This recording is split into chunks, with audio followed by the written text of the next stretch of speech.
Hello everyone, আজ তোমাদের সাথে একটা হিউজ অর্ডার স্টোরি শেয়ার করবো। এগুলো সব রাখির আগের অর্ডার ছিল, অনেক দিন বাদে তোমাদের সাথে শেয়ার করছি।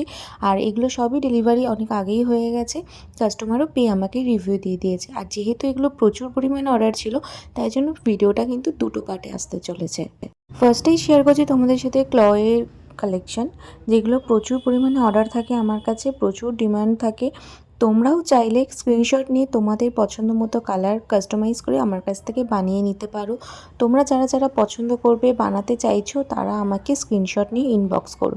তো দেখো, প্রচুর পরিমাণে সানফ্লাওয়ার ক্লজ ছিল, টিউলিপ ক্লজ, একটু সাইজে ছোট বড়, তোমরা যেরকম চাইবে সেই রকম কিন্তু পেয়ে যাবে। তারপরে ছিল ডেইজিরও দেখো প্রচুর কালার থাকে, তোমরা তোমাদের কালার অনুযায়ী তোমরা বানিয়ে নিতে পারো আমার কাছ থেকে। এই ছিল ক্লজ, আরও প্রচুর ক্লজ আছে, তোমরা দেখতে থাকো। ভিডিওটা অনেক দিন আগেই তোমাদের সাথে শেয়ার করা উচিত ছিল, কিন্তু সময়ের অভাবে এই ভিডিওটা এডিটও করা হচ্ছিল না, তাই জন্য তোমাদের সাথে শেয়ারও করা হয়নি।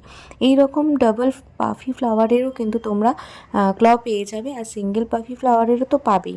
তো চলো এবার কিছু হেয়ার ক্লিপস শেয়ার করি। এখানে একটা ছিল বড় পিঙ্ক কালারের, পিঙ্ক ঠিক না, একটু রেডিশ পিঙ্ক টাইপের কালারের একটা বো ক্লিপ। দেন ছিল একটা সানফ্লাওয়ার ক্লিপ, দেন এই একটা ফ্লাওয়ার ক্লিপের পেয়ার ছিল, দেন এই একটা পেয়ার ছিল ক্লিপে। তোমরা সমস্ত কিছুর কিন্তু কালার কাস্টমাইজেশন করে নিয়ে নিতে পারো। তোমাদের আমার কালেকশন কেমন লাগে অবশ্যই কিন্তু আমাকে কমেন্টে জানিও। তো চলো আজকের মতো টাটা।